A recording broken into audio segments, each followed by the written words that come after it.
DEP But we would change just the don't map. pay any attention to the map until it's time to change the, until another town meeting, you can change the map. Right, then they'd have to update it. It's clunky. Yes, very much so. Okay, we all set? Yeah. Okay, let's call ourselves to order. It's the Thursday, January 30th, 2014, Scituate Planning Board meeting. Need a motion to accept the agenda? So moved? Second? All those in favor? Aye. First item on the agenda is the continuation of the public hearing for flexible open space special permit definitive subdivision plan scenic road public shade tree hearing, Benjamin Studley Farm, 219 Thomas Clap Road. I think where we are is we are in the process of working through conditions, findings of facts, and the mundane details that we need to make this thing go away. I'm tired of seeing us. As I understand it, I guess you and Laura have been working through. So why don't we start with, where do we leave off? We left off on condition 16 of the special permit. I don't think we voted the findings of fact. We've No, not. we left those open. No. When we went over the findings of fact together, the applicant's attorney didn't have any problems with them as you had read them. And we'll come back up and we'll vote them in a minute, okay? Bob Vogel is on his way. He is currently up at, and he will be here shortly. He's one of your voting members. How do you want to proceed? Well, I guess I was thinking maybe it would make sense to vote the findings of fact, which which the board read. Okay. I don't know if they really need to be read again. There were a couple of corrections. To 6A, there was a correction from 2.29 acres to 2.79 acres of wetland. On 6B, there was a correction by adding language, so it says by a walking trail connected to the Litchfield Trail, which is part of the Carl Pipes Trail system. And then, 9. I didn't have any other, on 7. 7, okay. Struck the word proposed. Right, okay, in the first paragraph, the last sentence, which is to be preserved, is the way it's gonna read. And then, 9, there's a 9 is- 550.5C. yep. And then 16, the last sentence about the easements for pedestrian access gets taken out because there's not gonna be the pedestrian access anymore. So those were the changes. If the board is happy with those, maybe somebody just wants to make a vote. Okay. Why don't we make a motion? We're gonna need to have 4 votes in favor of this to pass it. Need a motion to accept the findings of fact as modified at our last meeting. So moved. Do I have a second? I second. Discussion? All those in favor? Aye. Yeah. And on the special permit conditions, we got up through,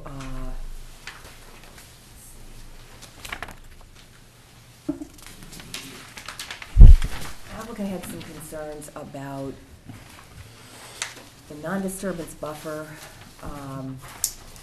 the homeowners association agreement, first of all, What number are we on? 13? 13, to take out A, which was a restriction to use organic fertilizers because it's not enforceable, which is probably true. It's something that, has been kind of a traditional condition that the planning board has voted, but, when you get right down to it, how is anybody really gonna enforce that? I think what, Yeah, there's some other things you could say, but as far as being something hard and fast enforceable, it's probably not really there. well, I think we were mostly concerned about the applied by the professional applicator licensed under the Massachusetts Department of Agriculture. We thought that would be very difficult. I mean, I don't think there was a problem saying that we would recommend organic fertilizers. Am I wrong? No, I mean, it's good to This- say that, I guess. It's not a recommendation, though, it's a requirement, right? That's what this is. Yeah, It's what thou shalt do. I agree, it's Shut not up. really enforceable, but Okay. Well, Where did it come from? at some point, it becomes difficult to define exactly what an organic fertilizer is and isn't too. I don't know if there's a general accepted, Why don't we just strike it? okay, that's fine. Yeah, I think It's okay. it's gonna be kind of a head-on collision between people that want beautiful green lawns and, yeah, people that don't think those are appropriate. Right. So let's, So that's 13, and then we're gonna moving strike on- that, Yeah, I Yeah, think so. it's- Yeah. it's mark that as it's struck. one of the changes, right? Moving on to 14, there were some concerns about that because of the way it was written, and the change is this approval is subject to the applicant consulting with the Board of Selectmen regarding their desire to accept the permanently protected open space shown on the plan in the care and custody of the Conservation Commission, and to leave it at that. The applicant wants to take out the sentence, "This acceptance shall be obtained prior to the endorsement of the definitive plan." I'd recommend leaving that in.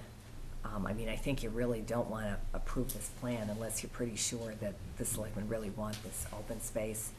I don't think there's going to be any problem with them wanting it, but they've surprised me before, so, Well, this is one of the major benefits of That is flexible open seated. space, right? So we want to make sure that it's realized, yeah.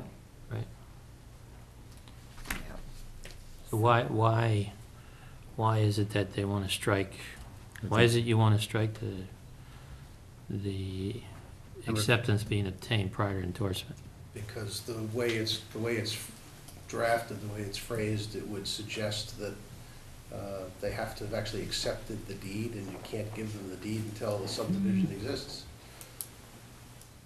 Well, how about So- saying something so like, It makes perfect sense to, the first part of it, that we'll consult with the board about their desire to accept it, and then if they say yes, then it's a very simple thing, once the subdivision actually exists, to convey it before we proceed with anything in the project. And actually, I provided Laura some language that the Natural Heritage Endangered Species Program has given to us. We've been working with them to proceed forward on the CMP. And so Natural Heritage has sort of boilerplate language that they look to have included in the deed, and they also provide specific guidance for both the Conservation Commission's vote and then the Selectmen's vote about how you go about the process of having the property conveyed to the town so it's permanently preserved.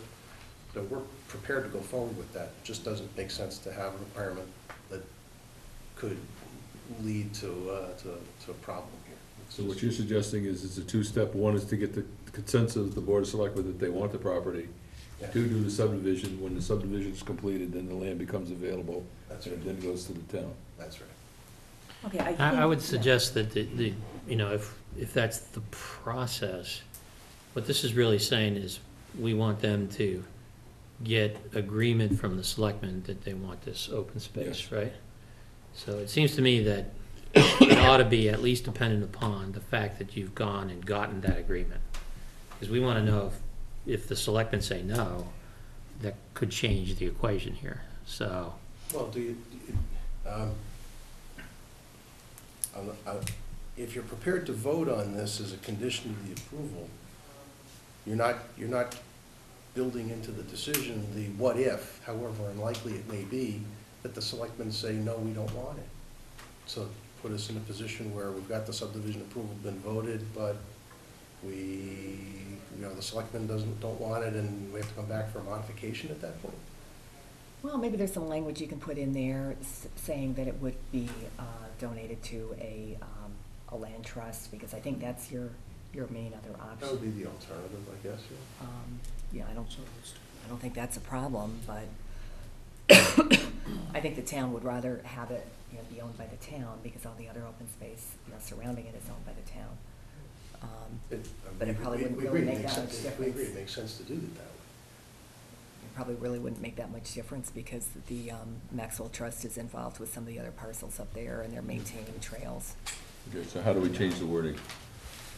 Okay, so this consultation shall be obtained prior to the endorsement of the definitive plan. That's just talking about a consultation, really. That's It's fine. not talking about an agreement. Okay. That's fine. The other piece I think that we're skipping by changing this language is on most of the flexible open space plans that you've approved, there's been language about when the open space is conveyed to the town. And we're involved with one right now in the building department where the open space was never conveyed, and it's, you know, it's kind of a little messy. So the language I think that the planning board has usually used has been to say that the open space shall be conveyed prior to application for the first building permit. Because that way, you know, you get it, you know, there's a point where you get it. Is that agreeable? How quickly can you get through the state restriction? You don't have to you don't have to worry about any conservation. You're just gonna wait. We write it up, we go to Concom, have to vote to accept it. As soon as Concom votes to accept it, when it's like, Okay. it doesn't take a lot of review by the EDA. We agree? Could you reread that, Laura? Which? I don't really have it written down, but just to say that the open space parcel shall be conveyed to the town prior to application for the first building permit. You know, or I guess you could say issuance of the first building permit. That's fine. I thought that was already in. Is that in there somewhere? In the decision someplace, but possibly. Maybe we skipped it because we had the other language about the acceptance of the open space.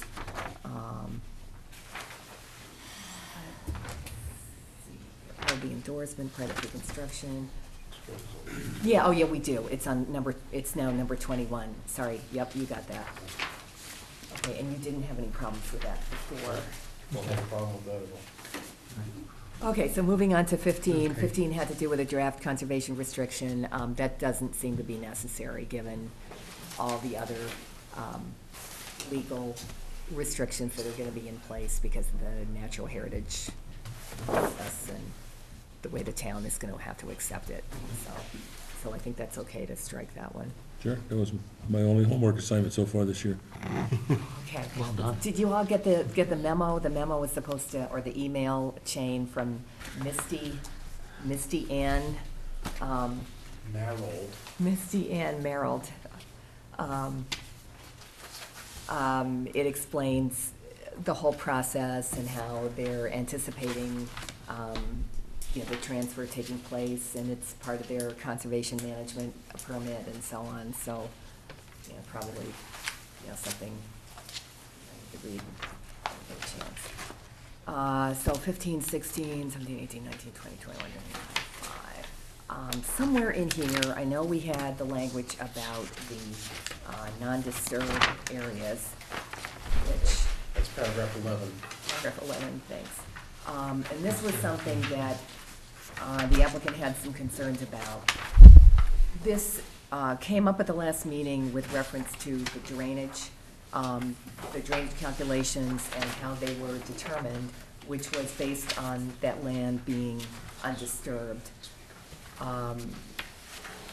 The applicant made some comment about this could be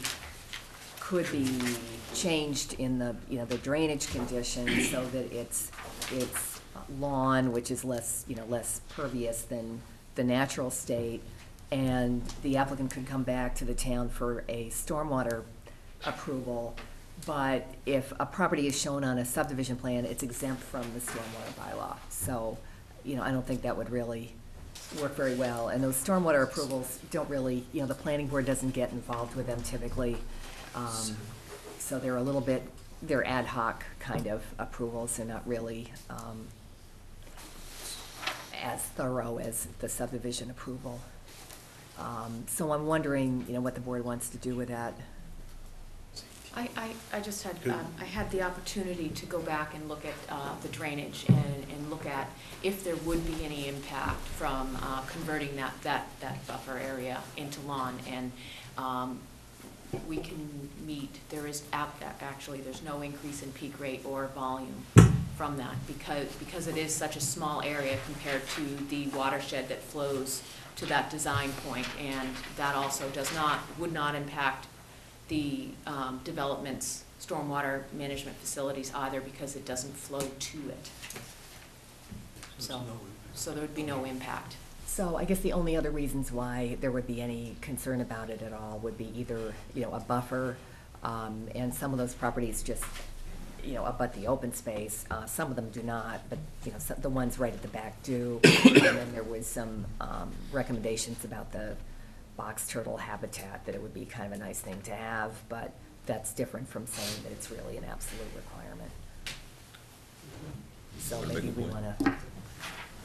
Sorry? I said you were gonna make a point?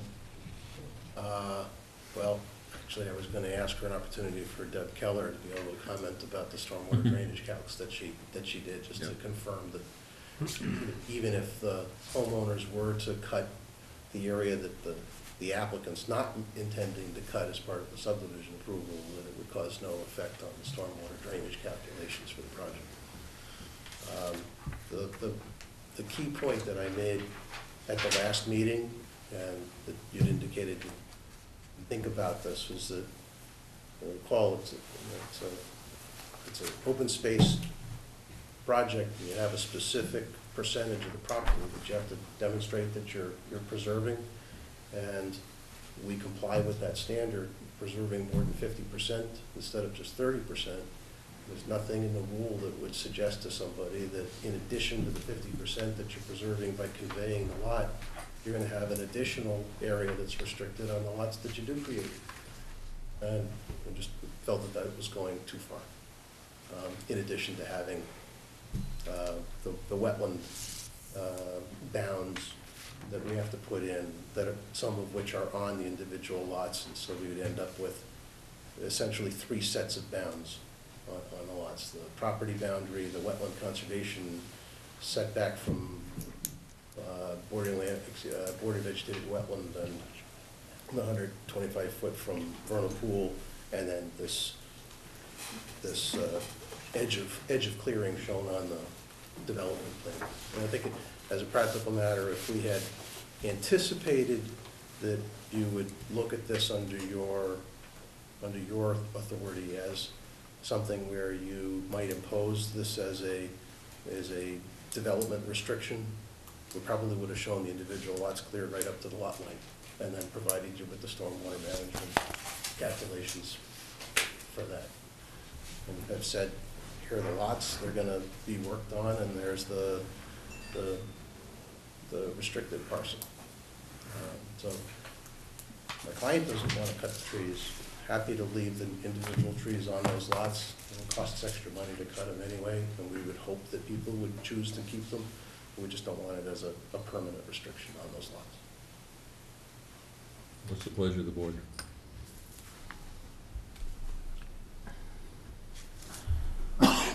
Excuse me. Well, I guess the only issue in my mind is whether we accepted that because it was creating a buffer between the development and the open space. When I say buffer, I mean visual buffer, so that would be the only reason that I would see that you would want to keep that. It's not your intent to go clear these lots when you lay them out, right? Only to the extent that's shown on the plan, yeah. Right. I think the procedure that we had on, as far as the pre-construction meeting with conservation, was that the areas to be cleared were going to be flagged, and the flagging was going to remain up.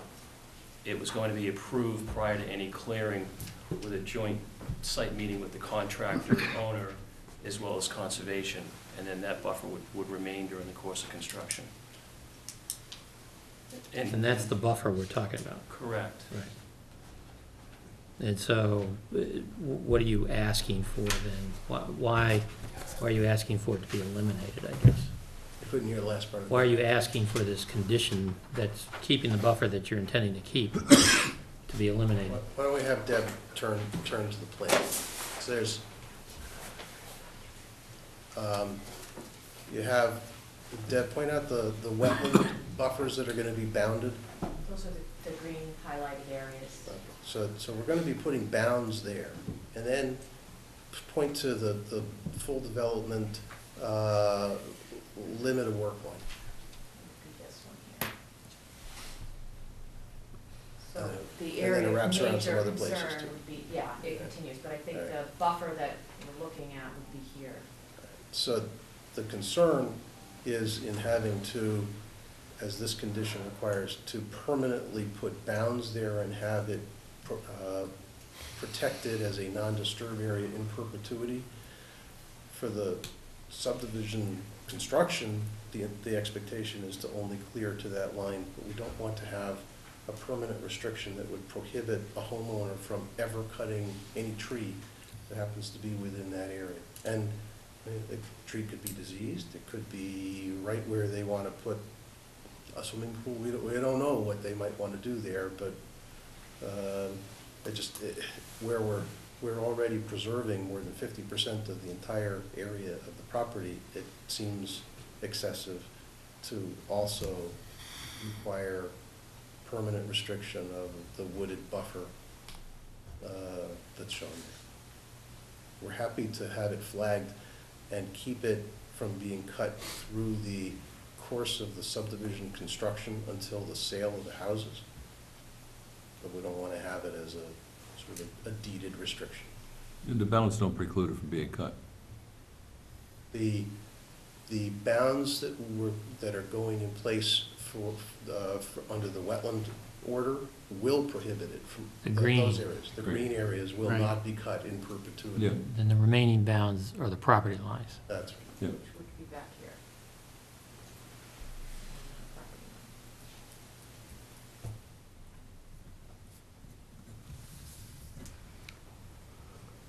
What's the rough distance there between the property line and that we're talking about, Approximately 30 feet. 30 feet?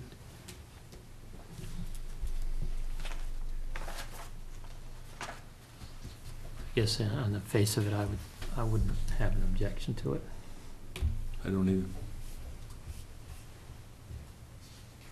And we're Yeah. backing up, if I remember correctly, to other residential lots that would probably have a similar buffer. Well, actually, the folks to the northeast, for example, they cleared the entire lot right up to the lot line. Oh, okay.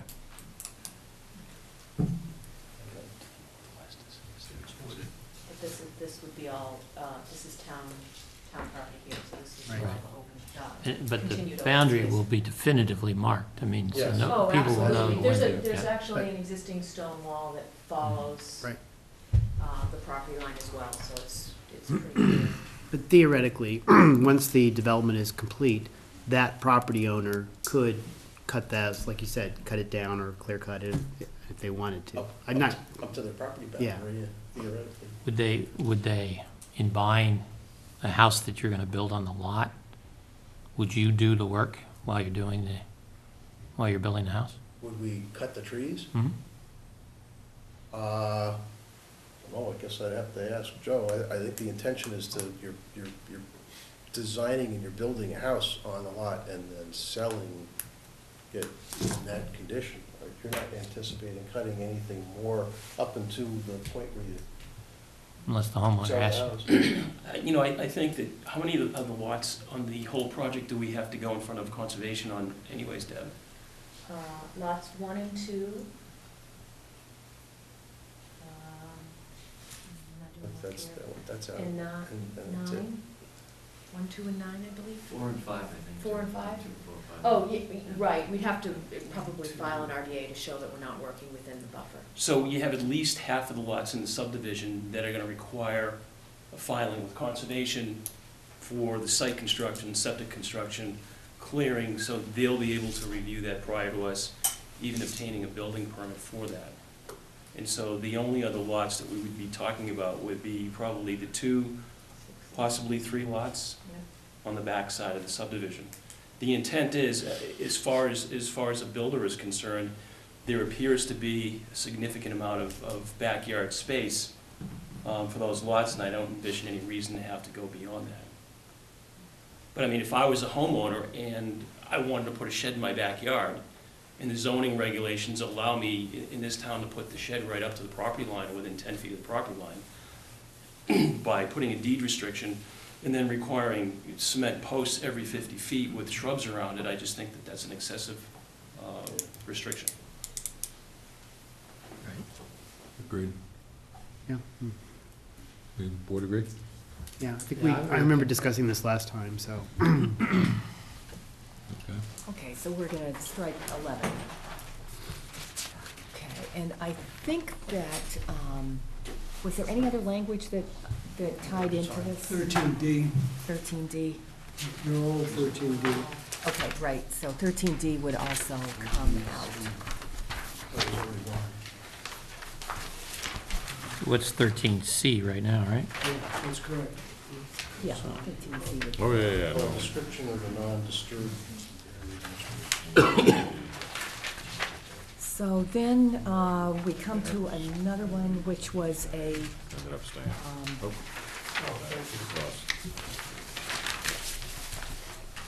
which was a concern for the applicant, and that was that the new number 23, that the special permit be recorded at the registry within 45 days of the expiration of the appeal period.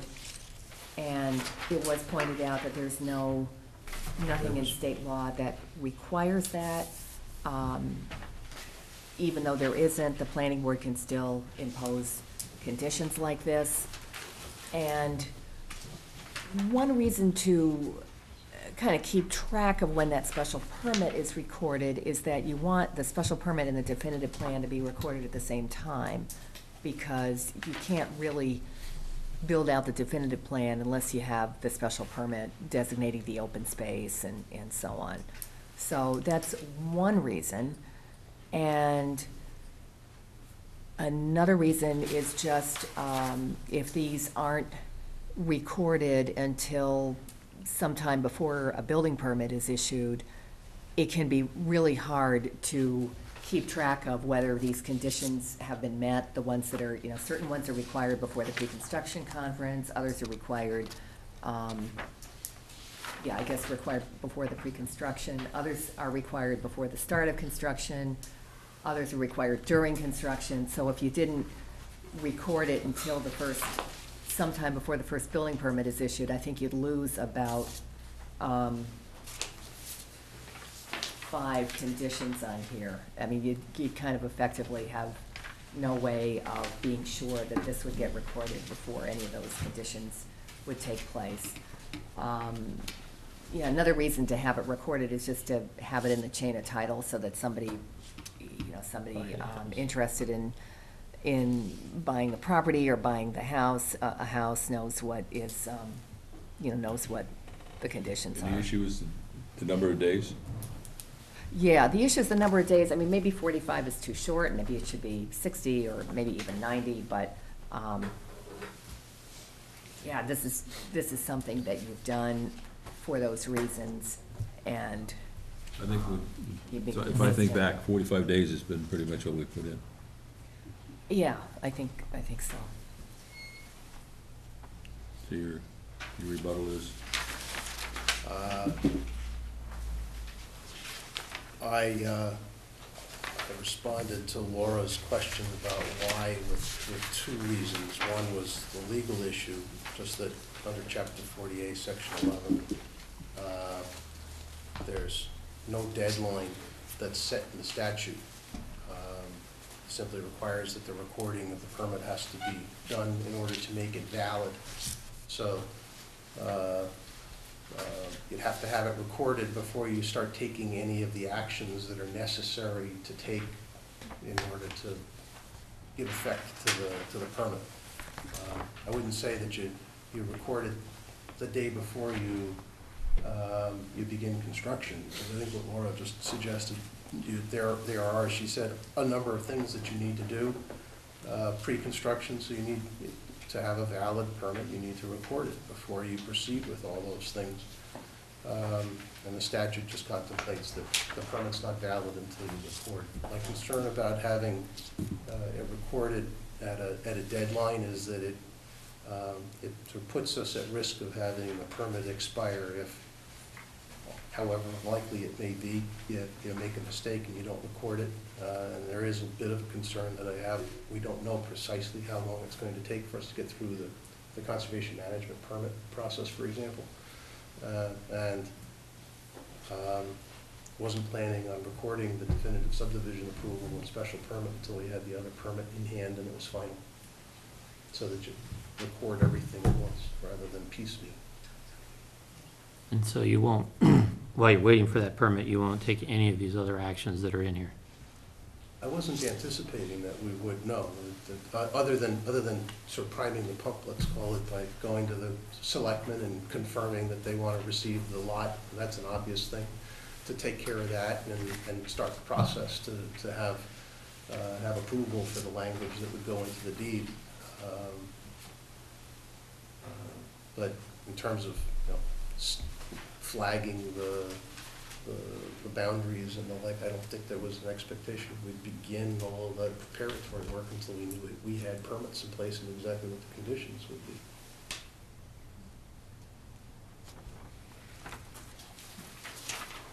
I think in case, there's an idea that the property could be sold, I mean, not that there is even the idea, but you never know what circumstances might come up, and the property could be in different ownership, and I think it could be confusing whether or not this has been recorded. I just think it's kind of leaving the town, open, not to have some time frame to record it. Maybe it's longer, but, Say 90 days. I think in history, at least in my mind, I could recall one instance where it came back up and it wasn't recorded, and they just came in front of us and we extended the time. what kind of, Subdivision. subdivision? Well, Yeah. yeah, so. Well, a lot of the accessory dwellings have never, ever been recorded, for instance, so, I think the reason that we go through this whole process is so that something is gonna get recorded, Yeah. because kind of, May I suggest, let's call it a compromise, I suggest setting a deadline of 90 days, but also providing that the applicant can come in and request a further extension of that deadline from the board. It would work for me. That seems reasonable. Yeah, that's okay with me.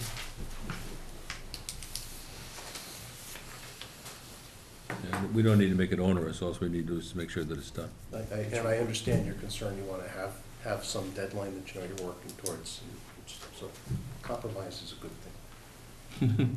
Well, so, keep that in mind as we go forward.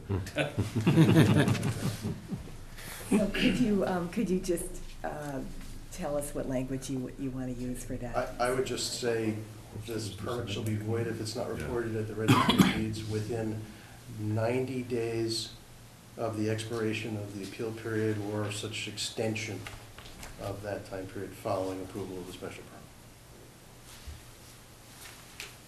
Such extension granted by the planning board? Planning board, yeah, I was gonna say, Yes.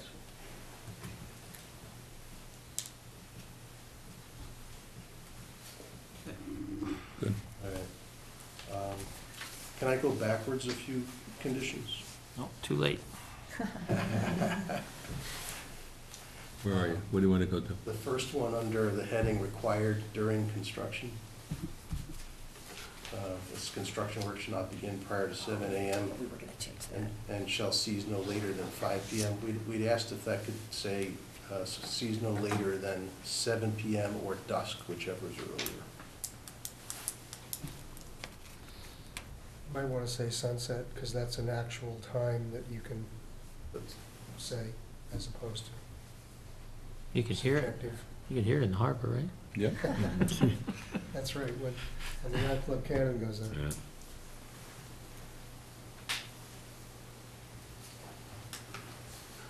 Yeah. what is the definition of dusk? Well, that's it. That's why you should say sunset. That's a good question. I could imagine having some argument about whether 15 minutes one way or another, which is, So the rest of 18 was okay? yes. Is this a typical time frame we've allowed in the past? Yeah. Yeah, It is, Yeah. okay.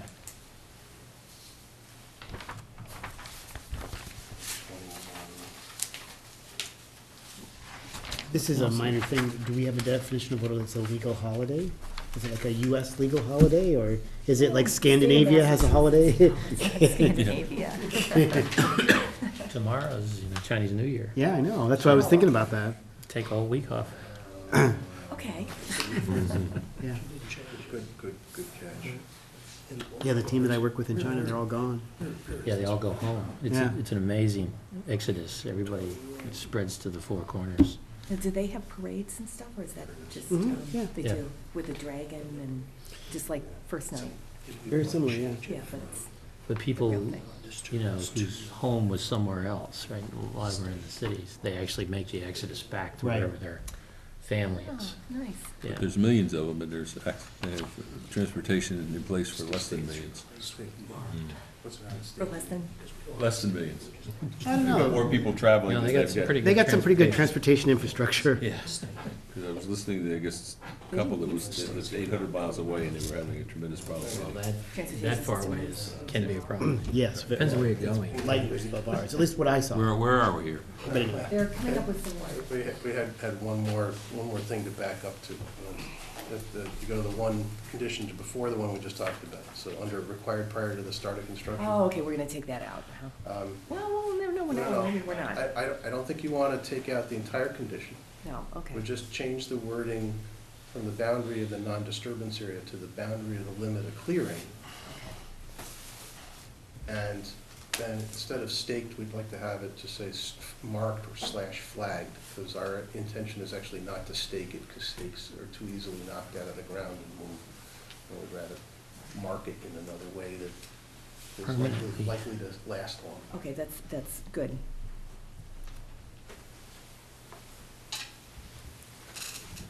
Okay, so.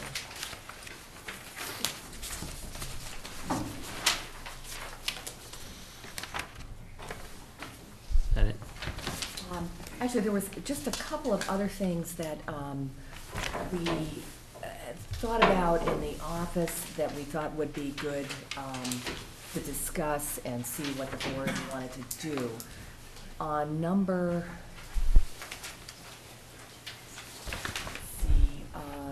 let's see, 13D, the requirement that the developer notify contractors, builders, and real estate agents that membership in a homeowners are to be disclosed, and shall make copies of the homeowners association available. What we envision with that is for that to take place when a PNS is signed. But it's been difficult to track that, so ideally, I think what we should be getting is and we could provide, a form if that's gonna make it easier, but to get some kind of a receipt from, something signed by a homeowner that they've received this thing, because it's just, a really difficult situation that so many of these, developments, there's no information that seems to transfer.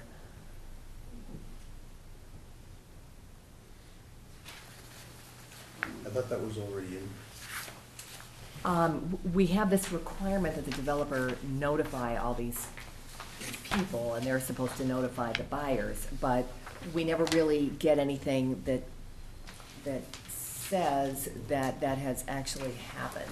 So I think it would be really beneficial for us to get some kind of receipt. And we can make up the form and make copies of it and do all that stuff. Are you asking for it to be proof of this be provided for every single person who comes and inquires, or just to the people who have in fact purchased the property? Just the people who have purchased the property. Okay, that's fine, Okay. that's fine. In fact, I thought it was already in a condition, and I'm just not seeing it in this particular decision.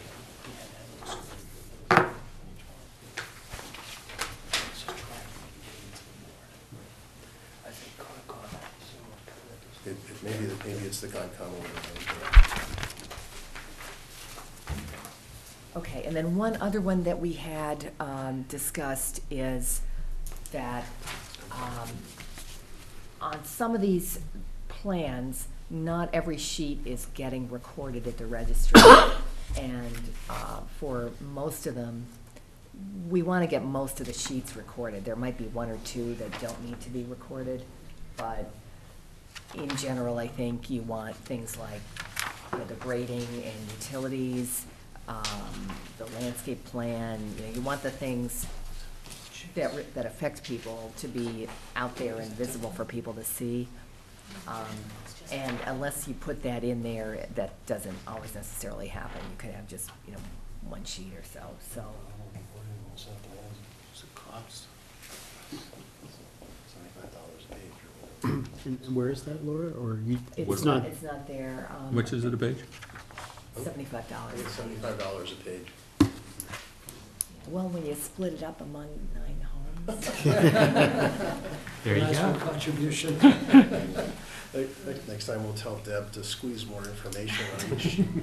I mean, I suppose, I mean, you could exclude your construction details and the erosion controls, because that's Yeah, people maybe probably not don't need something, to so see you that. could do maybe the first 10 pages. Like you said, your looking focus would be more to get the grading so that you have the limit of work recorded. So you could go up to the grading plan, and then your roadway profile, landscaping, site intersection, construction details are more the design Yeah, portion of the so- plan set. Not just, Do you want to kind of Yeah, flip could- through it? Sure, with you us? Flip through that and see how far we go. so obviously you have to cover, you're gonna have the legend, because that has your waivers. Existing conditions. Do you need to see existing conditions? Yeah, I'm not sure that people need Yeah. to see that. Oh, Skip the no, existing you want me to skip the existing? conditions. Yeah. Okay, And once it's done, it's so done. then obviously the lot layout plans would be recorded. So that's sheet 4. One- Oh, I'm sorry, one- am I going a little? 1, 2, 5. 5, yeah. 1, 2, 5. And then you'd start with 5 and 6. And then your grading plan is 7. And then your road profile is 8. Yep. I'm sure you Mm-hmm. Got that? Yes, no? Yeah, I'm right. Yeah. Oh, okay. Yes, thanks. 9 and 9A are landscaping. Okay, I think we want those. That looks, is that not 9A that you just got? Okay. so- Yeah, those are the Mhm. Okay, The base. Rain garden. Yeah. Rain gardens and basins. yeah. And then you have 10 is your site distance plan. I don't know if we need to At the record that. intersection. No. I don't need that, do you? And then 11, 12, 13, 14, 15, and 16 are your Construction details. construction details, and then 17 is your erosion control plan. Okay, yeah, I think we can skip that one. Skip or include? Skip. Skip. One thing that So, the board has wanted in the past, I'm not sure if, how this would actually work out, but typically you've gotten all the conditions, you know, inscribed on the plan, so would That that may be be an another sheet? extra sheet, yeah. If I have to put all that on a page, it'll probably be another page. Okay, so this condition would be, say, 26, which would say sheets 1, 2, 4, 5, 6, 7, 8, 9, 9A, and any additional sheets, if needed, for inscription of these conditions, shall be recorded. We have those sheet numbers again? 1, 2, 4. 4? Oh, 1, no, 2, not 5. 4, okay, I'm sorry. 1, 2, 1, 2, 5, 5, 6, 7, 8, 9. 9, 9A, and then the extra one for conditions. You had a question, Michael? Well, I just had a comment, Bill, thank you. You know, while I appreciate the cost of recording a plan, I mean, to me, I think that's the cost of doing business, for a couple of reasons. Number one, an argument could be made that every sheet needs to be recorded. Every sheet was submitted and approved by the planning board. And I think it put people on notice and public notice. And secondly, eventually I would assume most of the duties of the developers are going to be taken over by the homeowners association. And I think people need to have the right to know exactly what was presented to the planning board and approved. So again, I think while it is expensive, I think it's a legitimate cost to do business. And every subdivision I've worked on, we record every page. And I think it's wiser in my view. Just my opinion. Thank you. What was your theory, if you want to call it that, or reasoning for not including these existing conditions? I would think that as I a, didn't really have that theory. okay, I'm sorry. You Well, know, I was expecting maybe a little pushback on that, but that didn't seem to happen, so I think we're good with that. okay. Okay. What's the pleasure of the board? We want them all, we want just the ones that are selected? I personally don't think you need all of the construction details, but I had, the only question I had was the existing conditions, because later on, as a homeowner, it might be nice to be able to go back with that and say, pull that up as a record of what was there. But the others, I I would think are actually fine. sort of fall in the category of if the homeowners are responsible for the maintenance of the systems, then they should have the construction details that define what those are as well. Yeah, that's a good point. I think Michael makes a very good point there. Pages and us, And then we're starting to split hairs about, do we leave one out, or, you know. Do I do 9, then leave 9A out? But I hadn't thought about that issue of somebody being able to go back and get the full record Yeah. of what was built. Mr. Chairman, if you don't mind, we'll just record the whole thing. Record the whole thing. That will move us along to the next. It's the spirit of compromise. It's palpable. Okay, so we're gonna chop out 26. If you're unhappy with that, just talk to Michael after the meeting. May I ask who is one? Oh, Michael Hayes, I'm sorry. So, He's three. Someone who gets sued on a missing page is my only point. And it just eliminates the possibility of any question. Michael is the lawyer for 3 and 5. And as a homeowner in a homeowners association, I can attest that, you know, all the details are needed, because we're clueless. Yeah, right. so, what's your pleasure as far as voting these now? Do you wanna, I think we will, Should we ready for that? voted. Do we have to read them, or have we already read them? I don't remember. well, you read through, most through of them. 16.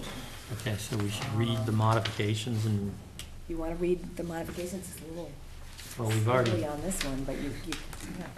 1 through, I'm gonna have you read the modifications. okay, well, 1 through 10 were read last time, and the only change, before we go into that, Laura, yep, one other thing that isn't anywhere on here, and I only think of it because of the mess that we have at Walnut Tree Hill. And the intent of the developer is not to represent that this is a road that will be accepted by the town as a public way. That's my understanding. Is that correct? I think it certainly could be a road that's accepted by the town at some point. We're not precluding that. Right, but we got into this discussion in another development where the surety bond that ensured that the subdivision got built was really about ensuring the subdivision got built to the standards of the drawings. But the developers supposedly represented that these were built to the standard that would be accepted by the town. And they're not the same thing. I'm trying to be clear that it's not sort of what you're representing to a buyer so that we end up with homeowners after the fact to say this was supposed to be accepted by the town. I think you want something like, Yeah, let me go back by way of explanation. What happened in subdivisions in question, the roadways were built, right? It was the expectation of the homeowners that they would be accepted as streets, would go through the process of being accepted as streets. It ends up that, even though that they were built to subdivision standards, that the timing and everything is for them to come back up and be accepted as streets, means they've got to be reground and repaved. Okay? Okay, which is at a cost of the homeowner prior to being accepted by the town. What we've done in, oh, sorry, Karen just pointed out that there's something in there that really kind of Oh, gets at that would this. be great, if I It's in the missed it. definitive plan, and it's condition number 13. So if you want to skip over to, it's page 3 in the handout that she put together.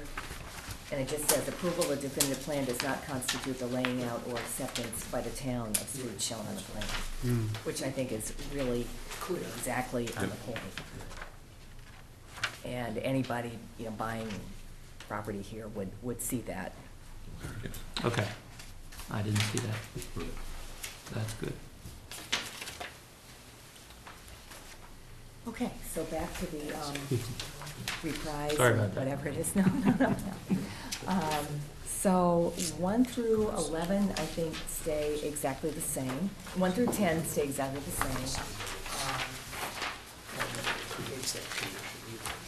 Number 11 comes out.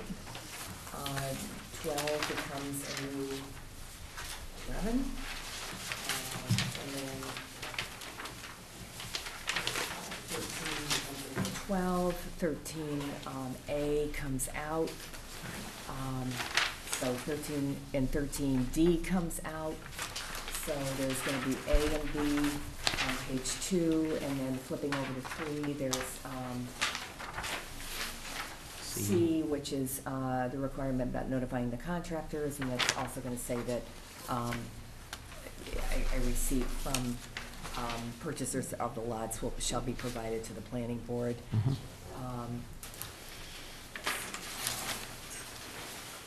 The contact information, the notification about the homeowners association stay.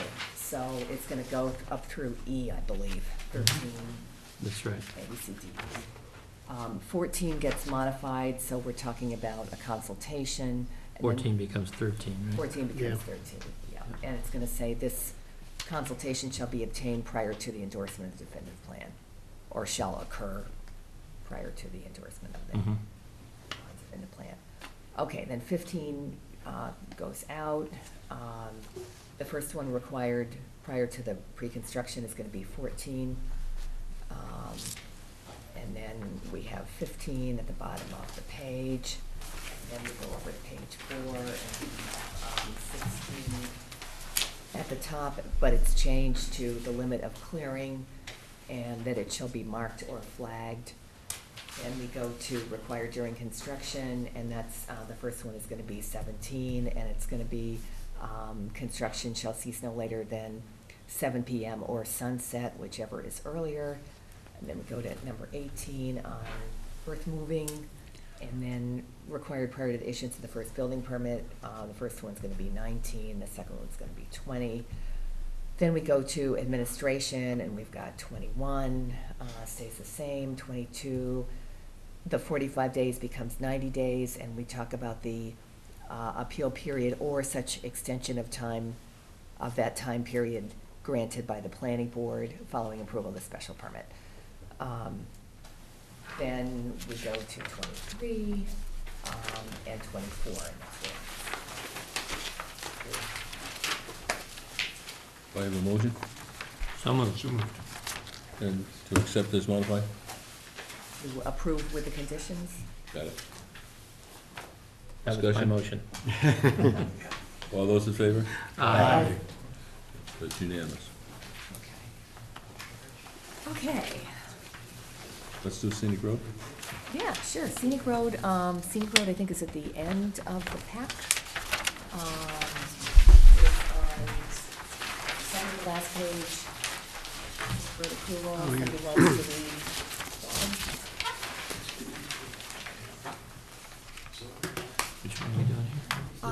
This one's a short meeting? Sure. Shall I read this one? Would you please? I move that the planning board vote to approve the removal of the following trees in connection with the construction of a proposed flexible open space definitive subdivision consisting of 9 lots in the public right-of-way of 214 Clap Road. And those are delineated as 12 deciduous trees, 1 20-inch ash, 1 3-inch, 1 4-inch, and 1 6-inch cluster black cherry. Is that how that's? 1 12-inch black cherry, 1 12-inch elm, 1 10-inch black cherry, 1 8-inch elm, 3 6-inch black cherries, 2 4-inch black cherries, 1 4-inch elm, and brush smaller than 3 inches in diameter. No stone walls are proposed to be removed. All trees are to be replaced with a minimum 2.5-inch caliper native trees. The Scituate Highway and Public Grounds Department, with input from the town planner, will determine placement so as to not obscure site distance requirements for the development. The town will plant the trees. Discussion? Do I have a second? Second? All those in favor? Aye. That's the last thing. Anything else? The definitive plan, which is the one prior to this, applicant's attorney said they did not have any problems with this. So, I'm hoping that means that everybody's in agreement and Okay. Close the hearing? Stanley, well, no, don't close the hearing yet, just in case something comes up, We but need to Do move we- that. somebody Do we needs to need make to a move this, right? motion on Need it. to read through them all? I I don't guess, think so. I don't know if you really absolutely have to. Well, you make me. I'm Yeah, kidding, I'm but that's kidding. 'cause you've got such a You've nice never voice, whined Richard. before. Okay, well, I will try this then. I'm really kidding, I'm sorry. I move that the planning board approve the plan titled Benjamin Studley Farm Definitive Flexible Open Space Development Plan at 214 Clap Road in Scituate, Massachusetts by McKenzie Engineering Group Incorporated, dated July 25th, 2013, with revisions through November 19th, 2013. Parens the definitive plan. And as to be revised to include conditions of the flexible open space development special permit approved by the planning board, subject to the conditions included in this definitive subdivision plan. Do I have a second for all that? Second? Discussion? All those in favor? Aye. Another unanimous vote. One more? And then somebody want to close the public hearing, the very last one? I move to close the public hearings for the definitive subdivision plan, flexible open space special permit and scenic road / public tree, shade tree hearing for Benjamin Studley Farm, a flexible open space definitive subdivision at 214 Clap Road. Do I have a second? Second? All those in favor? Aye. Thank That you. finish line that you thought you'd never see, you just crossed.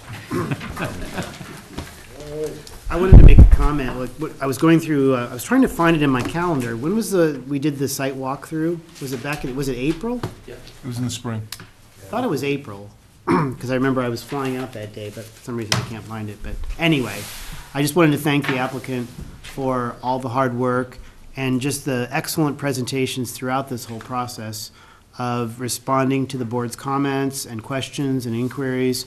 And, I think Deb's done an amazing job explaining everything, so I just really want to thank you. It's been even though there's been a lot of meetings, it's been relatively smooth, and I appreciate the applicant's flexibility in all of this. Thank you, appreciate your saying that. The spirit of compromise. Been good working with you, Joe. Yeah, I think Richard speaks for us all, too. Yes. We appreciate your perseverance. We hope you'll be very pleased with your project. Hope so, too. We hope so too. Thank you very much. Okay, thank you.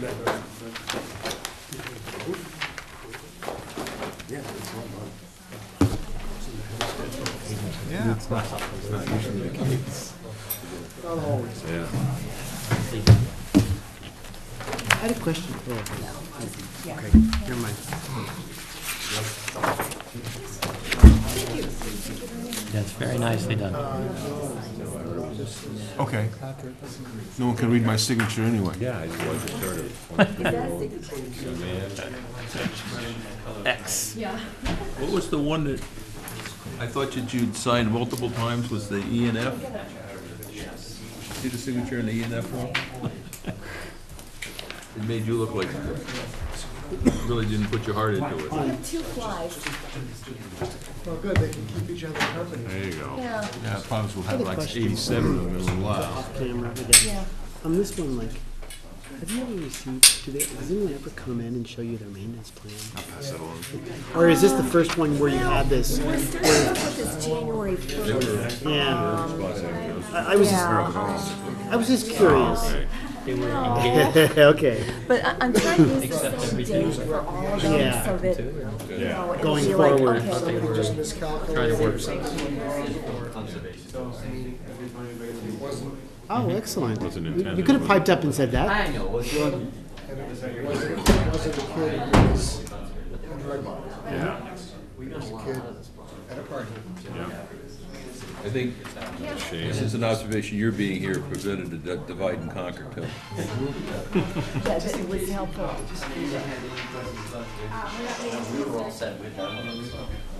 I think the additional open space will just make that whole area much better too, so. I'm hoping the selectmen are on board. Do we have a date? Probably. Thanks. Because of that subdivision, I found out where that whole Bates Lane trail thing was. What do we do And I next? went over Oh, we have to to continue this one? So, We continue with 305? We're gonna continue Very 35. impressive. But we can take anything else, 'cause those are public hearings, they have to go off at those times. Oh, we're early. yeah. So we can talk about the legal ads? The legal ad? You wanna talk about Yeah. those? Yeah. Okay, so I sent an email around. This is one of the important little milestones in the zoning process, where the way that the articles are right now is going to be the way they get filed with the town clerk for the public hearing, and that means that any changes have to be, we might be able to get a few made before it goes to the warrant, but, yeah. So this kind of Don't bet on governs. it. Yeah, I'm just, yeah. That's what it sounded like you wanted to say. No, I'm trying to, there's so many details here. So we've got the three, we've got the medical marijuana, which is not, very involved and just has everything from taking out the temporary moratorium to adding in a couple definitions, a definition of what marijuana really is. We've got some, we've got a 500-foot setback from schools, parks, ball fields, recreation facilities, other marijuana dispensaries, drug or alcohol rehab. If we ever get a halfway house, it would be 500 feet from that. And that they're in the commercial district, and that's really gonna narrow down the locations. They substantially. mentioned on the news the other night that the applications that have been submitted to the Department of Public Health are now down to, I think, 35, Oh, statewide. oh, good. So, So I that's think another that's the round number they've they been were through. intending Yeah. to approve. Yeah. So anyway, so I'm just gonna hand that out. We didn't put anything in terms of hours of operation or anything like that. No, we didn't put anything in. Marshfield had language that they couldn't be operating after 8 o'clock at night, but, who knows if that might be too restrictive or what, so. think And it's that a can always condition. be imposed. We could add by that the as a zoning board. condition. It's a condition we can add, so I think we're better And off. it's, because it's a special permit, yeah. allows us to have some flexibility.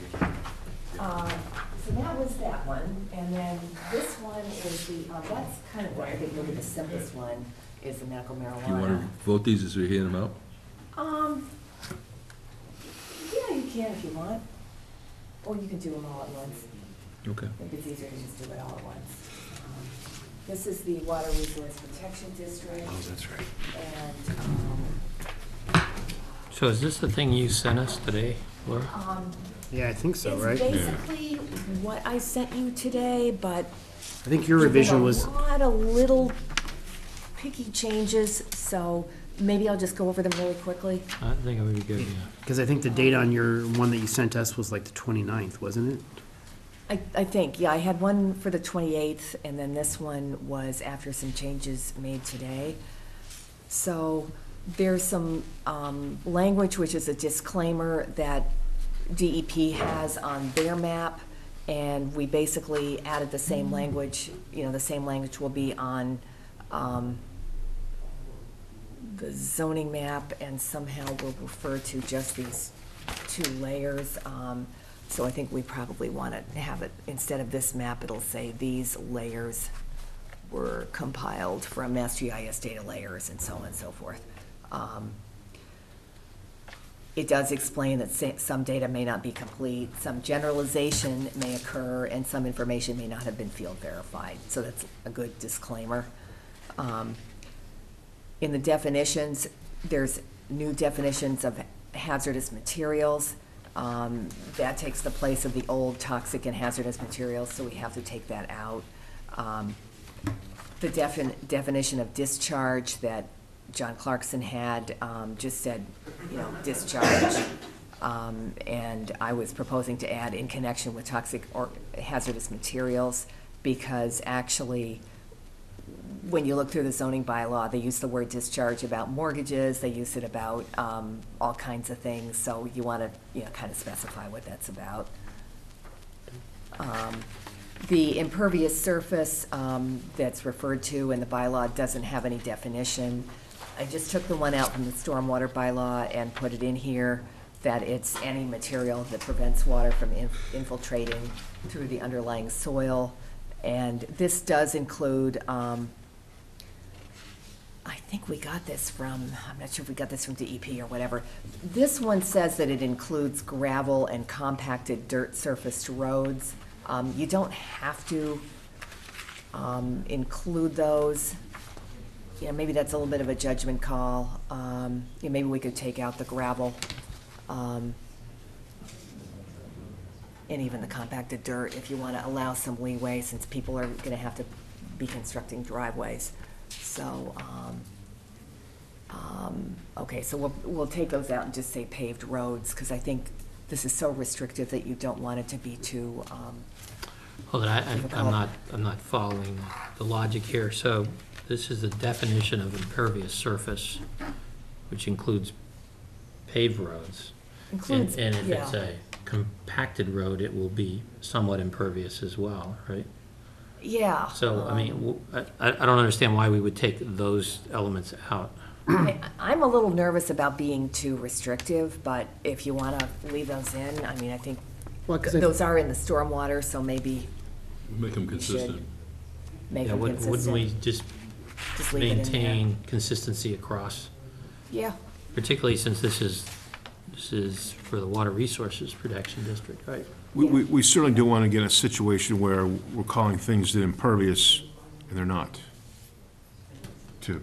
I would agree. Yeah, the But words have we meaning. should call things that are impervious. Yeah, impervious. you and I are agreeing. okay, so we're leaving that just the way it is. There are engineered road surfaces, though, that are pervious. Even pervious bituminous pavement is out there if you Yeah. if you want to buy it. So be a little cautious. Well, that's a good point, and maybe we should say, except for, Well, I But would those just- things, I but would just say, you're gonna have to have an engineer come in and tell you Yeah, somebody's gonna have to about prove the it's, infiltration characteristics of this particular development that's being proposed. yeah, right, even a gravel road Be is impervious. partially pervious, right? Right. well, It's not completely impervious, Right. right?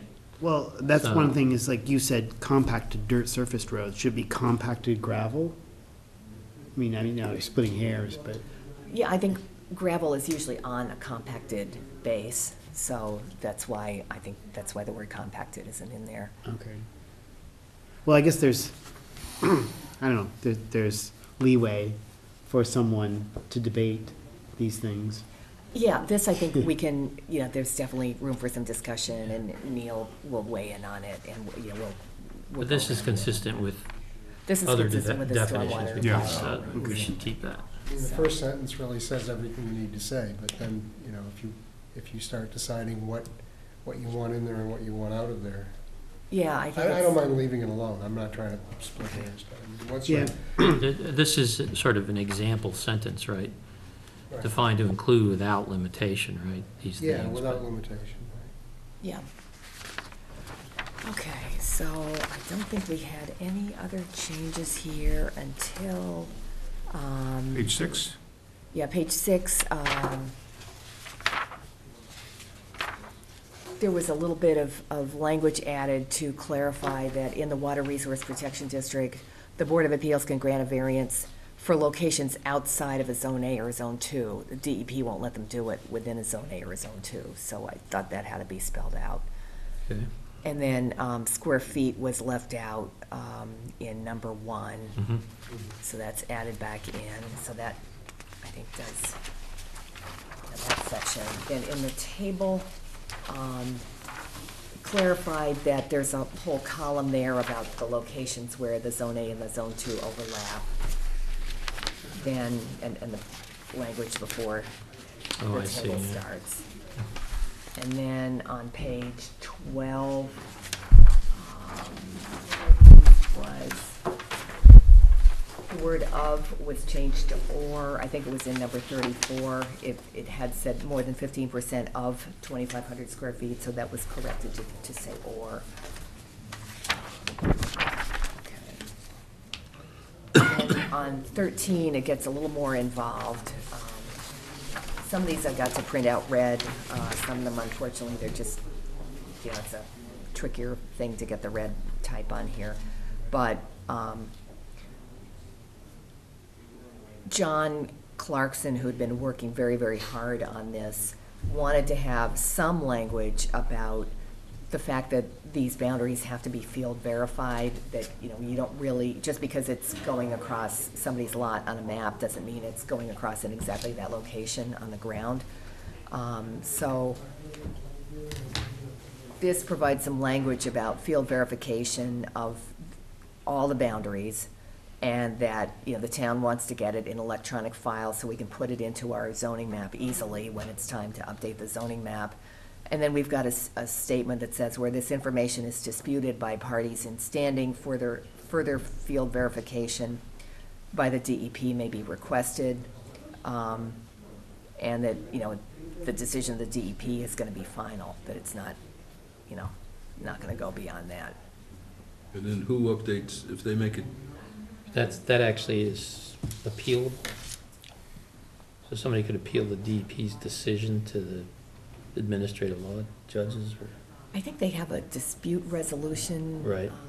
So I guess, we would go through that whole process. So this doesn't override that. No. Okay. Bill, did you have a question? yeah, and I guess, then who updates the map, DEP? No, well, no, the town's got to update the zoning map, just like any zoning map change. So every 3 years or so, we, put these changes all together and do, change the zoning map. But in the meantime, we're gonna have to keep, like we keep track of subdivisions to update the assessor's maps, we keep all these Yep. CDs. Mhm. It'd be the same type of thing. So if somebody's not asking for a building permit or a special permit or some other approval, then there's no obligation to field verify anything, right? I mean, it's triggered by somebody asking to do something on a parcel, Yeah. right? well, yeah, because it's saying plans submitted in connection with applications. Yeah. It's Yeah, 'cause that's a kinda weird set of how this thing works. circumstances because somebody who's doing something on a parcel has to get the boundary right. Somebody who's not doesn't have to even look at it, even if it's wrong. When you say, Yeah, but, yeah, that's how this whole thing, you Yeah, know. I know, it's very Yeah, weird. so- It's very weird because we heard last week that there was at least one area where the map is wrong, right? Yeah, yeah. Fairly Well, I mean, significantly wrong, right, in that one area. well, this doesn't prevent any other map changes from, you know, any map change could come forward. Somebody say, hey, you know, this isn't right on the map. Right, but And doesn't that comes to require the it, planning it board, won't it goes to actually town meeting. apply to anything unless it's adopted at town meeting, Yeah, right? yeah. I mean, I think it's gonna be really hard to just go out and, have someone like field verify everything. No, So- I know, it's, the way this is structured though is that we're gonna get areas where things are field verified and even the DEP signs off that that's the actual boundary, Yeah. right? But it's actually not gonna be in the bylaw.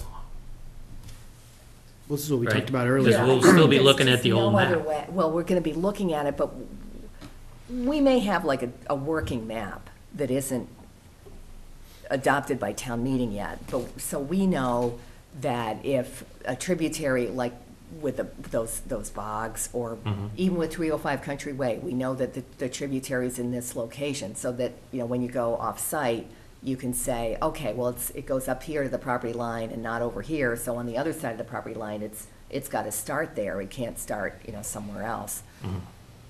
So we could have like a working map, but we just can't have it official until it's voted by town meeting. Seems very strange to me, but It's just, it seems like town meetings should be able to approve a change process to the maps. okay, well, I think But- I can get. But I let's think see if you've I said can already find that, here. It's against state law, she A says. zoning map. Because, We believe you, Laura.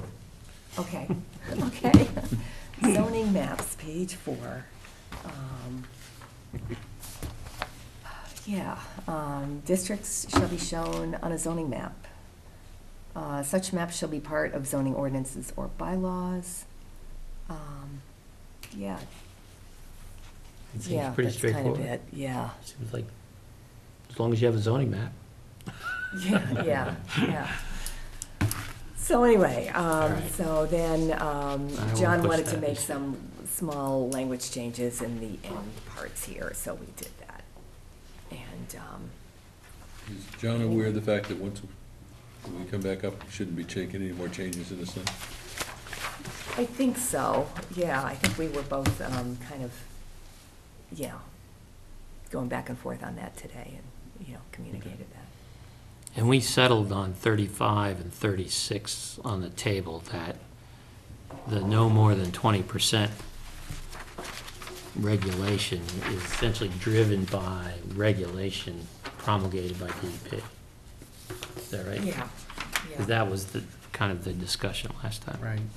Yeah, it's just for the Zone A. The Zone 2, it's not an issue, and the zone outside of the Zone 2 and the Zone A, it's not an issue, it's just the Zone A. And if the Zone A overlaps with something else, it's still, you know, it still applies. Well, what's the, Which number are oh, you I reading? see, 35 and 36. Yeah, I'm not sure, Are they different? I'm not sure why 35 and 36 have to be a little bit different, but in these tables, that's kind of the way DEP had this set up. They had it set up so that the overlapping wasn't always the same language as the, you know, as the more restrictive one and so on. But if we can take out 36 because we should have a check mark under overlapping for 35, we'll do it. I'll look into that. Because I think we want this table to be as simple as we can get it. Yeah, right. It's not very simple. No, it's difficult. Michael? Has the issue about whether you have a parcel, a big parcel with a little portion of it being in the Zone A, if that 20% is gonna affect the entire parcel, or just the Zone A portion of the bigger parcel, has that been resolved? Well, I think it's pretty straightforward, but John Clarkson was gonna go to DEP and get some clarification. You hadn't heard back from them yet, though? I guess Since not. yesterday, yeah, okay. Because I was at that meeting last night, and that was an interesting question that came up. If you have a big parcel, that it would not affect, but a small portion of it is a Zone A, does it, you know, taint the entire piece? Or is it just that portion that's in the Zone A, so?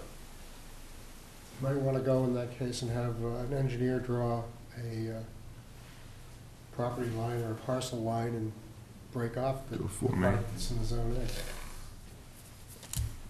Yeah, but then you Oh. couldn't do anything with it. No, you couldn't do anything with it, except it wouldn't count against the rest It of the parcel. wouldn't in affect that the rest of case. the parcel. Yeah, which is, I don't, I mean, these 34, 35, 36, they talk about a lot or a parcel. And I think they mean that if your whole lot is within the Zone A, then your whole lot is affected by these. If Right. it's only part of the lot, then it's the parcel, so it's the 20% of the parcel. Of whatever Oh. I mean, it's piece gotta would be, because the within district zone. isn't over the other part, so it can't, you know.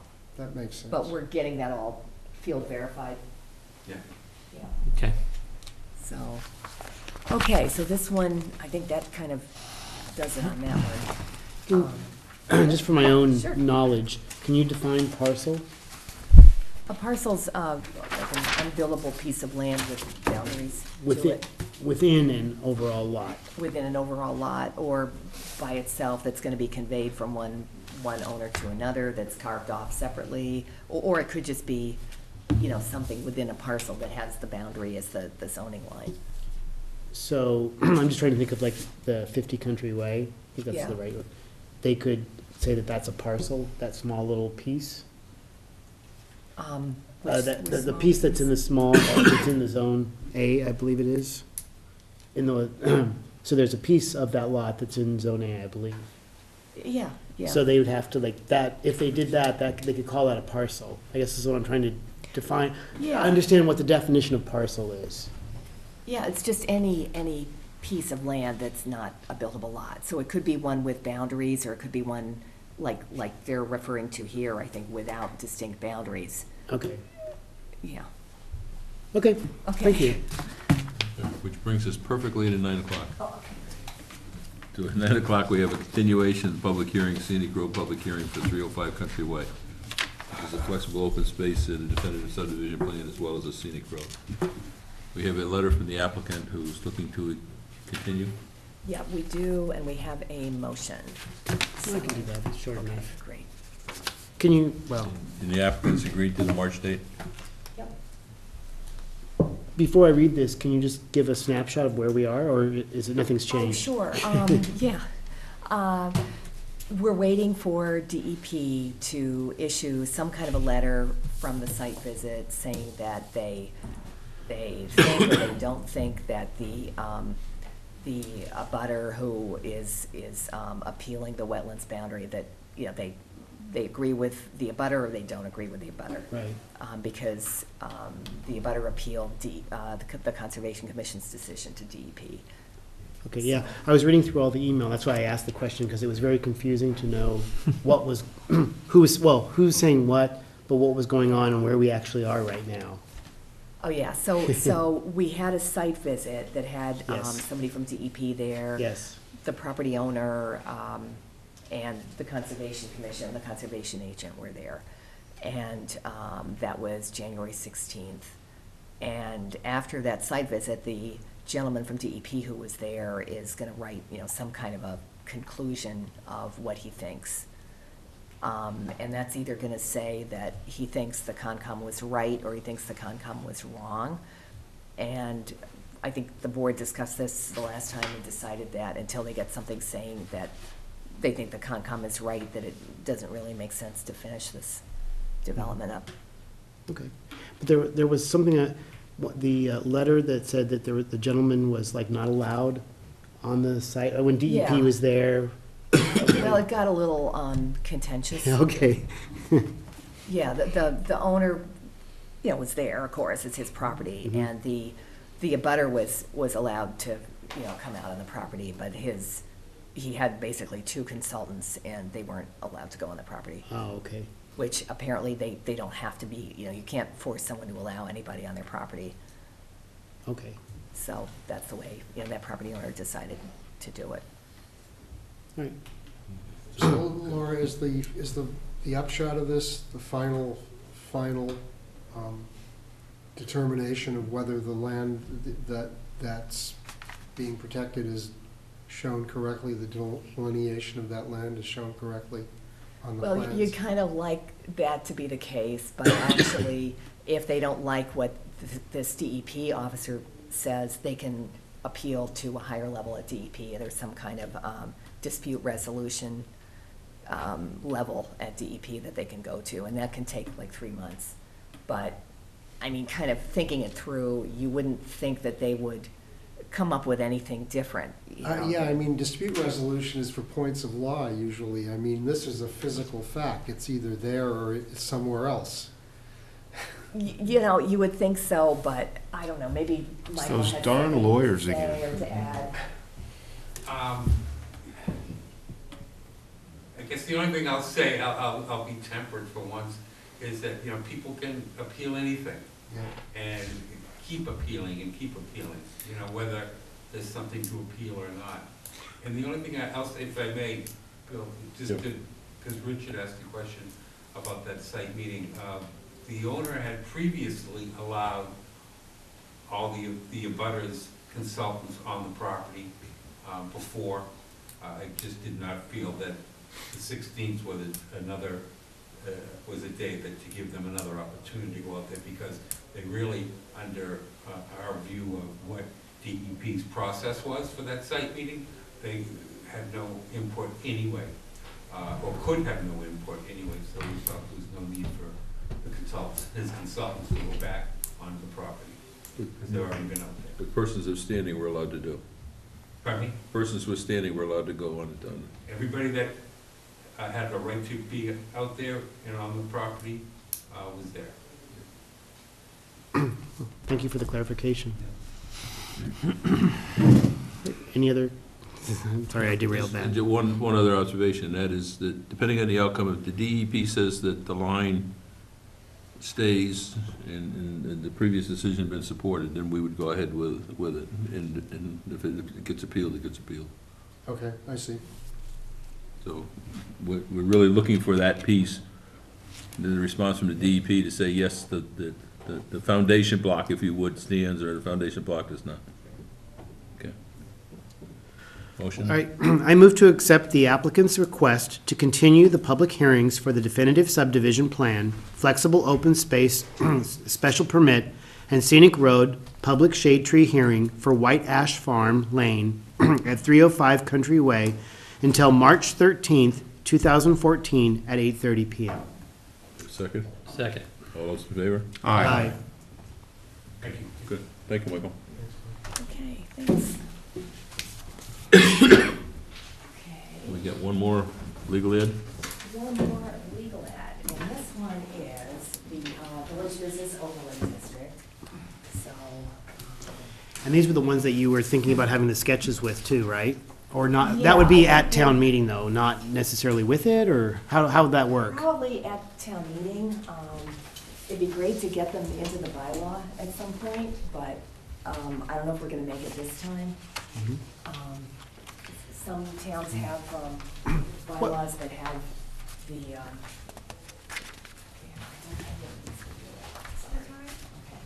But since they aren't words, is that something that has to be like advertised? It can't be sort of slipped in? And I'm just asking. You usually can't slip anything in. Okay. to the zoning bylaw, but, yeah, it's a good question. Well, they're not, Well, there's no you can- changes, it's just clarifications, they're just images, right? Yeah, and you could certainly have some kind of a document that's available to people that shows like a little design guideline, design handbook or something. You know, so either for something like that or in the bylaw, it doesn't really matter. Okay. So it might be easier to not, you know, whatever is easiest. So, So there were a couple of things that we were trying to do here with the language. One was, the planning board keeps getting applications that have some buildings with just multiple dwellings and not, right one, and not, okay, yeah, not any retail or offices or any other kind of use. Basically what looks a lot like a condo or an apartment building. Yeah, and what I had heard from you was that that was okay as long as you had some mixed use somewhere on the lot. There are a lot of there are requirements for some of the main streets in these districts, that on those streets you have to have the mixed use building out at the front of the street. So, just real quick here.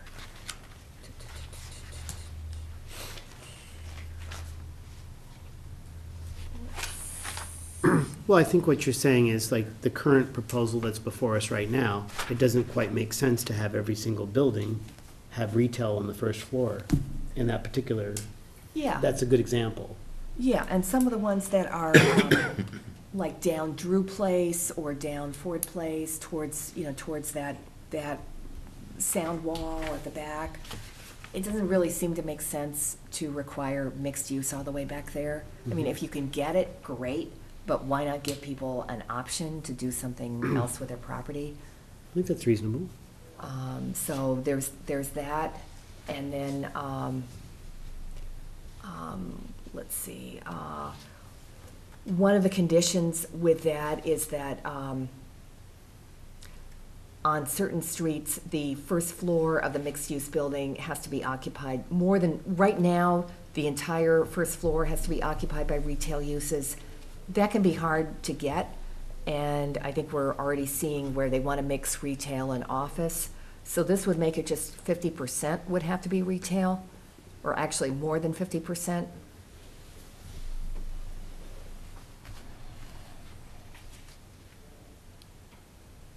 Of the net floor area. So you would have that. And Now, then, does D preclude it to be, like you said, the first floor, by default, you'd think, oh, it could be an office, but could it be an apartment as well? The way this yeah, is it read? could be the way this is read, Okay, but you'd have to have 50% retail okay. anyway. And then on the following page, one of the other little problems that we've had was with the frontage definition, because we didn't have anything for frontage in the requirements. It went to this final wording about the construction having to meet the requirements of the underlying zoning district, which I believe, which is 60 feet in the business district.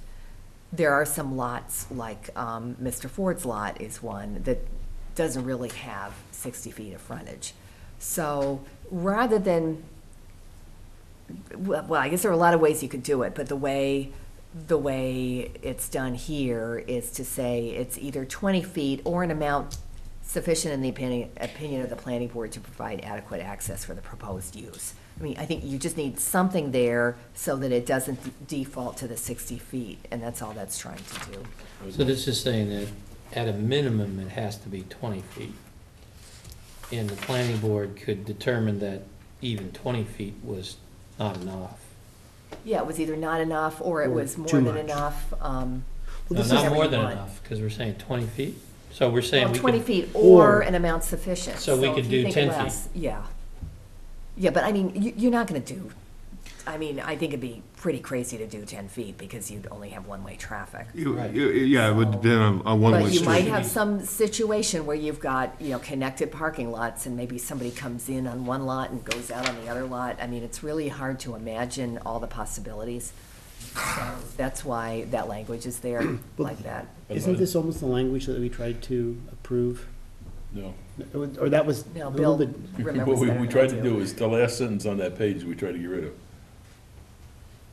Yeah, and I think that might be a harder way oh, to really? do I thought it. it was, we had added word that it was up to the planning board, or discretion of the planning board. Okay. So do we need a 20 feet then? You could leave it at 20 feet, but No, I then. mean, do But we could dispense with the 20-foot altogether. 20-foot, I It's an think arbitrary number? good to have something in there because where it says where dimensional requirements are not specified, I think you might want to specify something. I ran this by Neil and I asked him if this would work for situations where you might have, some difficult lot, and he said this would be fine. So, I don't know.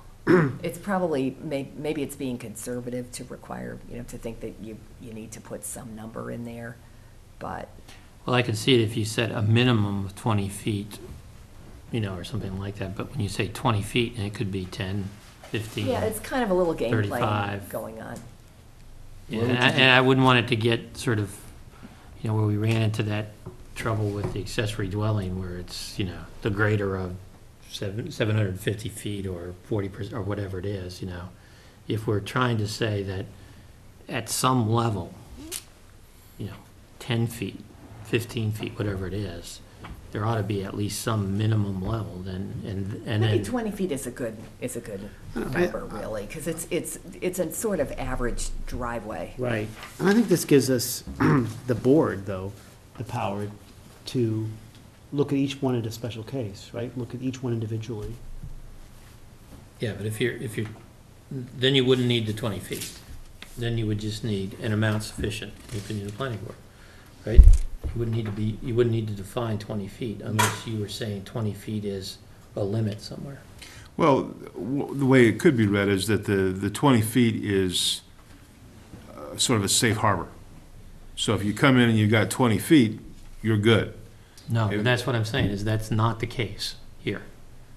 Somebody could come in with 20 feet and we could say, no, it really needs to be 35 feet in this particular circumstance. That's the opinion of the planning board. Yeah, that's not the way I read it, but I understand what you're saying. That's the confusion I'm trying to Yeah. avoid. And so the first question is, do we want to give them a safe harbor of 20 feet?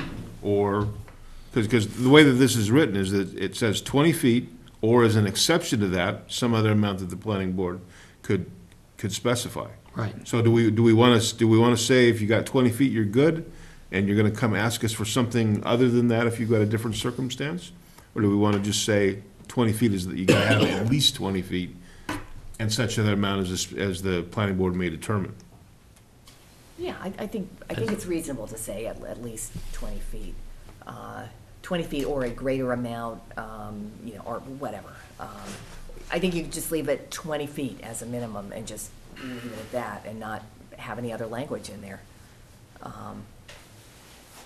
Well, I think the language kind of softens it a little bit, and what I'm a little bit nervous about is people, and maybe there's really no way to address it, but you don't want people to get the impression that you're not being, that the town isn't demanding enough from an applicant for access or for anything else. So, I don't know, it's tough to know how to say that.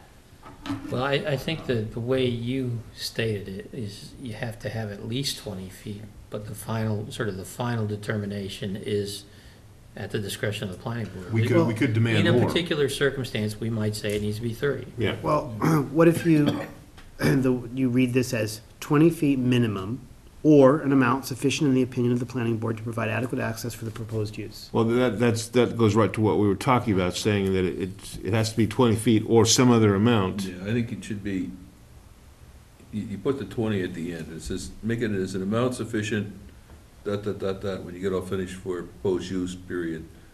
Minimum distance would be 20 feet.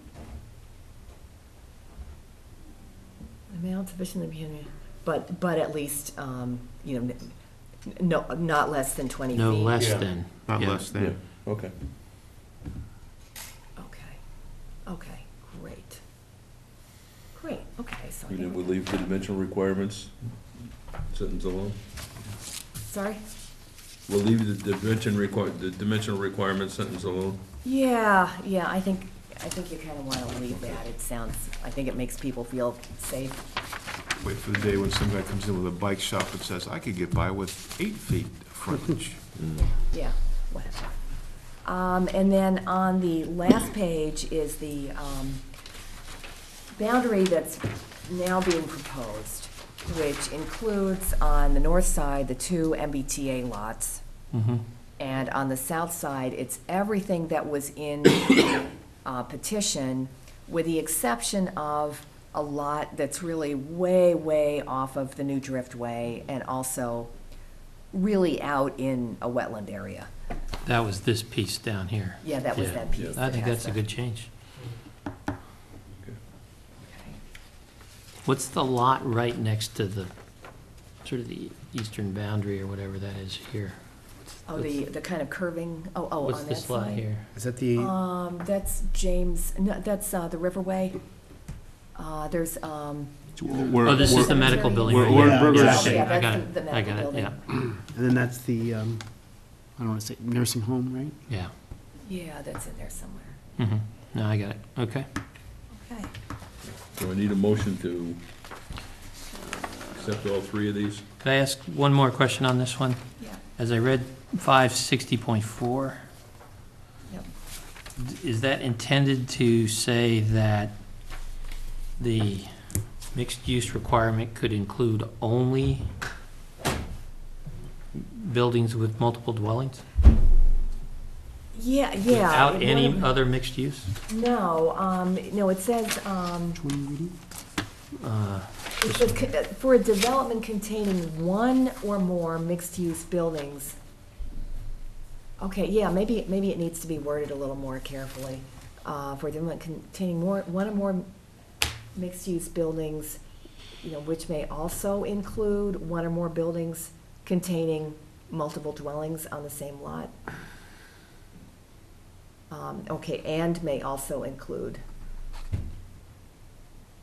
development containing one or more mixed-use buildings and may also include one or more.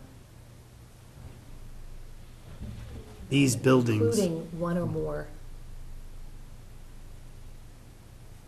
or more mixed-use buildings, which may also include one or more buildings. Maybe the comma needs to come out, so it doesn't seem to be, going back to buildings. Yeah, just as I read it, it almost sounded like, well, you could do a 2-building development that was all dwellings. Okay, It just feels like that's the way it's stated here. okay, so. I'm we not a want- good enough I think if you wordsmith. put also in between may and include, it's gonna be a simple change, and to me, that makes it read okay. Which may May So- also Which include, may also include one or more buildings containing only multiple dwellings.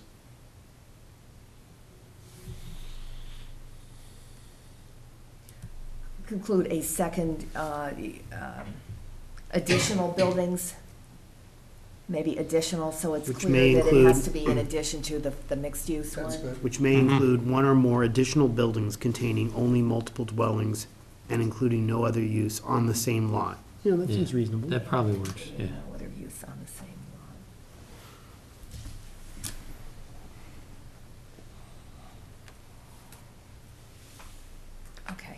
Okay, good. I need a motion to approve the language for the ed. Sure. So moved. Second. All those in favor? Aye. Okay. Okay, good. And that was all 3, right? Yes. Okay, Couldn't you so, tell from my verbose motion? Yeah, so moved. so we're moving along to the Walnut Tree Hill.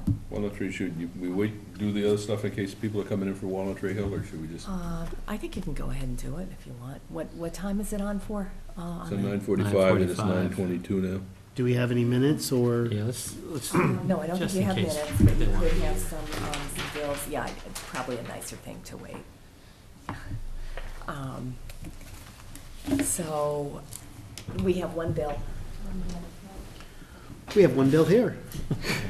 I hope it's more than those dollar paper clips that you got last time.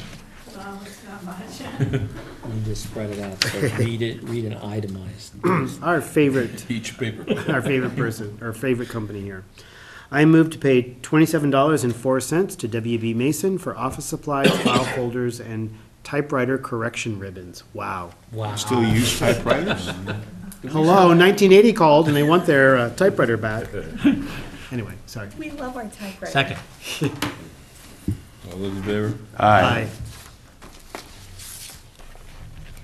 Oh, I could talk about the Coastal Resources Officer position. Sure. Oh, do you have a position? Yeah, we're Multiple gonna have a positions. position. Did you sign me up for that website? Because all of a sudden I got it. No, but you know, it's all brand new, and I think there've been so many water main breaks that it seems like that's all that they're giving you, but there are other things that they'll give you.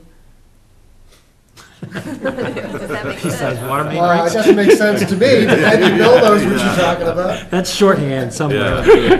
Bill was a little bit confused, but as long as he's getting the email. Bill was talking about how to sign up for the website to get all the news items. And he was saying he's just getting information on water main breaks. But, Bummer. yeah, really. But there is other information that you can get. You just sign up. And one of the other pieces of information is FY15 budget message, which has some information about new positions the town is hiring. They're hiring an assistant building commissioner, I believe is what the title is, somebody to work in the building department to help out, hopefully with enforcing some of the special permit conditions that you all vote for. So that's one of them, and I'm not sure if I remember all of them, but one of them is something called a Coastal Resources Officer, and this is gonna be a full-time person. They're gonna happen to be located in the planning board office. When you go in, there's a bank of file cabinets on the left. Some of those file cabinets, I think, are gonna move in back of Karen, and there's a desk in back of Karen that's gonna move over to where the file cabinets are. Can we get one of those posts like they have in Kmart where we put the little flag on the top so we can find Karen when she's in there? I Shouldn't hope we so. put him or her out on the coast? Yeah, we probably should. They'd like that. Marine Center, Yeah, they'd probably like that. Pier 44.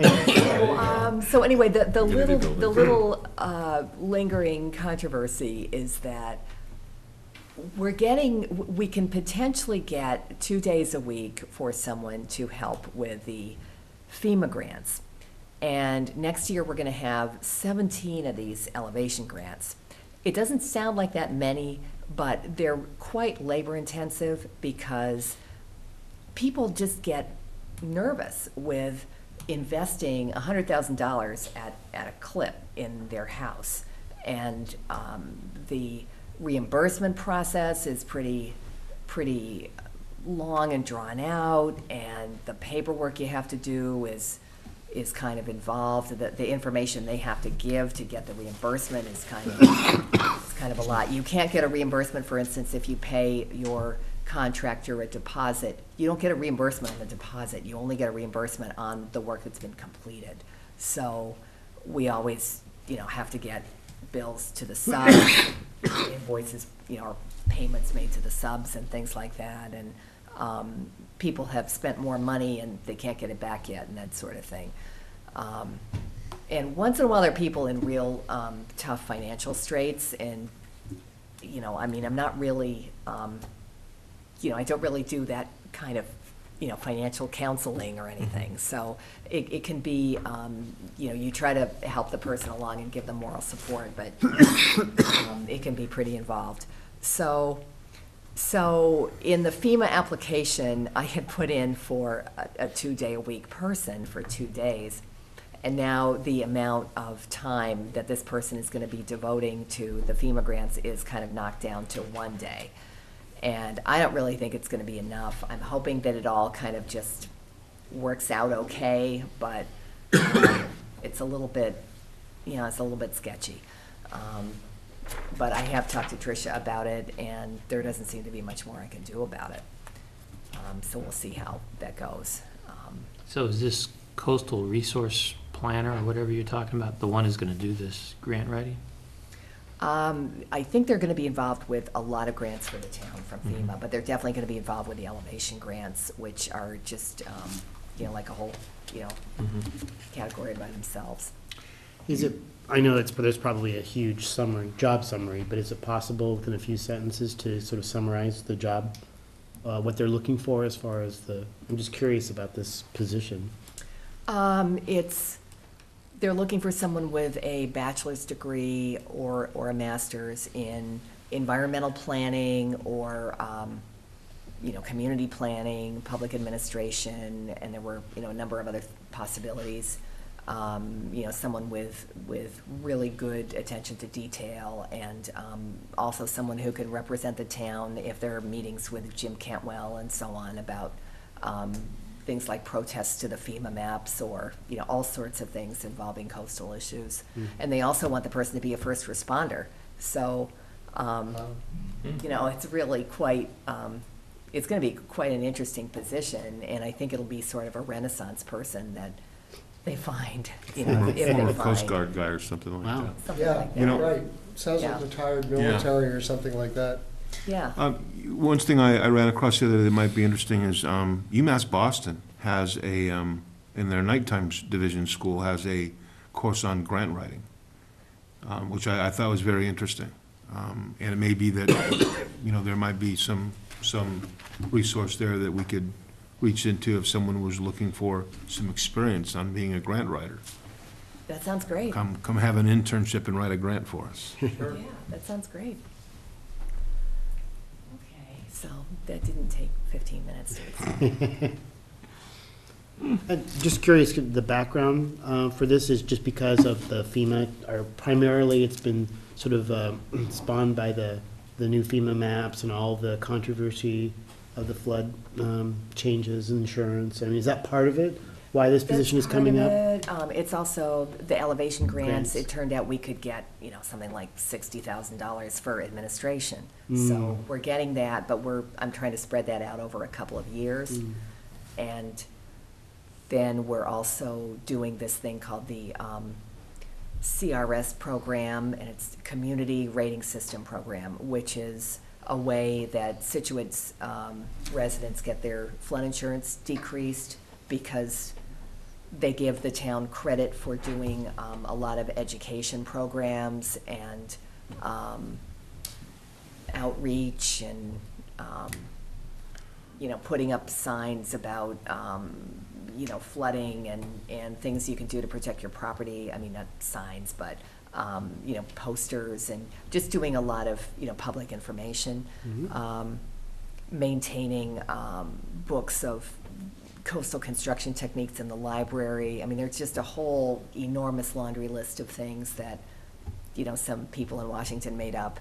And if the town can check off enough things on that list, we can, I think right now we get something like what is it? Bill, you buy flood insurance, is it a 10 or 15% discount? I don't buy flood insurance. Oh, you don't? Oh, sorry, okay. Well, if anyone buys flood insurance, I think it's something like a 10 or 15% discount, but we can get that increased if we do more of these, public education. I may not have that percent right, it may be like 5%. I think it's at least 5. So that's gonna be another part of this person's job, Interesting. yeah. Something completely different, sort of. You sent out an email about, there's a conference in Boston, I think in April, about parking. Oh, yeah. Can you explain a little bit about that, or? I think MAPC is putting it on, and I think it has to do with innovative techniques to meet parking demand, shared parking, towns taking over private parking lots and managing them and not requiring as much parking, just ways in general to manage parking for a village so that or probably a larger area too, so that you don't have as much pavement, but you're still meeting the demand. Okay. Are you thinking it's targeted at a particular area, like, Front Street and? Well, I think the harbor, really, could benefit from something like that, so. You could put a parking garage on Cole Parkway. Just don't make it underground. That's always, elevated. that's always kind of struck me, In you high know, tide there's, and in 25 years from now, the first 2 floors will not be used. there's that Yeah. word in the Village Overlay District that says you can have 36 DUs per 40,000 square foot lot. You can't put underground parking in the harbor. Well, Yeah, I don't think that's a well, good it's idea. more on the uphill side. Oh, okay, maybe. Yeah. And I also heard not too long ago, a couple of years ago, that they were talking about maybe making Front Street a one-lane. Yeah, Well, I that's think been talked that about idea for has years. been around for a long time. Decades. Yeah. The greatest plan was to come back up and move Front Street up the hill, another block and a half. Mhm. Yeah. Went up to Hazel. Wow. Well, not that far. All we need is a tsunami, we can make that happen. There you Yeah. go. Okay, let's bring ourselves back to Walnut Tree Hill. I think, Okay, you've gotten more correspondence on this, you know, little thing it's not a little thing, but you've gotten a lot of correspondence on this. And at the last meeting, Steve and Bill had asked for some specific questions to town council about what the planning board's responsibilities were under the settlement agreement and under this release. And I sent the answer out to everybody. Did you all get that? Mhm. I appreciate that. So it seems fairly straightforward. The town had an opportunity to go after the funds in the performance bond. They took that opportunity. They had John Chesia do a assessment of everything that hadn't been completed. All that work was done, and John signed off on it. And now, you know, some questions have come up about regrinding and repaving some of the roads up there, but it appears that that's really more what you would consider routine maintenance, because the roads, you know, after a certain amount of time, they do show some wear and tear. So we've gotten a letter from Travelers Insurance kind of saying, gee, Laura? yep, Can I interrupt you just as Sure. you talked about that meeting? Because the reason we went to the meeting was there was some indication that there were other things that were wrong beyond regrinding the paving. And what Beyond we, maintenance, yeah. right, and what we heard at the meeting was that the only thing that's really a requirement of the street acceptance committee at this point is the repaving, grinding and repaving of that top coat, that there aren't any other issues at this point. So that's the only thing left open. yeah. I think that's really an there- important There may point. be issues, but the town is willing to take care of them. Yeah, whatever, yeah. They're, But from the a only condition they're making is the repaving. Agreed. Right. yeah, I actually haven't been in touch with the homeowners. I don't know if they got all the signatures that they need, because I believe they need 2/3 of Yeah, the. but they gotta residents report back to the street acceptance with their decision to go to go forward. forward or Mhm. not. So I think we need a motion, which, to. I'm not sure we have a motion for this.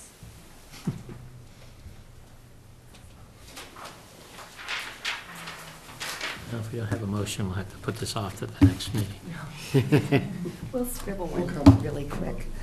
Continue it to June 31st. So I think the motion would be to, Sign the settlement to agreement. release to sign the final release of the settlement agreement, you know, to accept the final release.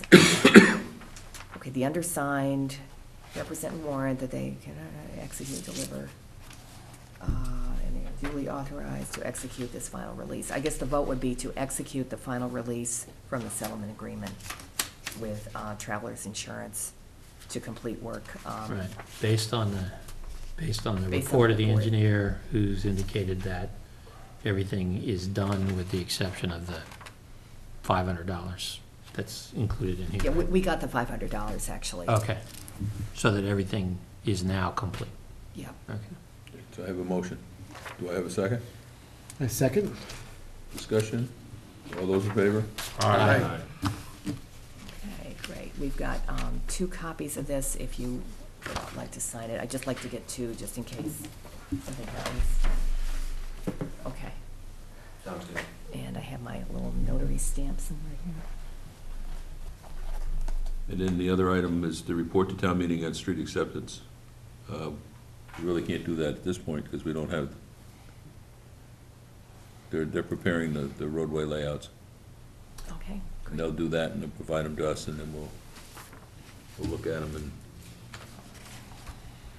Okay, good. is there anything else before we go to Bob's motion? Yeah, one final thing. We've talked about this several times, but it looks like this is my last Hurrah. foray into this. And I just wanted to say thank you to one and all for your kindness towards me, your assistance, and above all, your patience, and I've enjoyed being here very, very much. The sentiment is returned 1,000 times. Absolutely. We're sorry to see you We'll go. miss you. Yeah. Well, thank you. So just so I know, when are you leaving? I've 2 minutes. Don't take that in the wrong sense. I'm not, I just need to make sure, because I think I need you for 3:05. well, we spoke about that earlier, and I'm made to understand that they will accept the 4 people that will be available, and I don't need to be here for that, but if I do, I probably can make arrangements to be here. So I've spoken to Laura about massaging the matter of my letter of resignation so that it will be effective when it needs to be effective and not before. This is great. Okay. That's good. 305 did, Greg Morse did mention that they don't see a problem with having 4. Okay. Then in that case, I will echo Richard's sentiments. What'd you say? He said he would echo Richard's sentiments. Oh. He was trying not to let him off the hook. I really have cold medicine in me, because I heard you say I Richard wonder how Simmons. sincere it was. If he can't- You know, if he can't remember what he just said, then the sincerity would be in doubt. No. Maybe it's even more I thought you were sincere. quoting Richard Simmons, and I thought, what? What did you say? Never mind. It's obviously getting very late. So we got a motion from Bob. All those in favor? Aye. I We are adjourned. Thank you, Cable.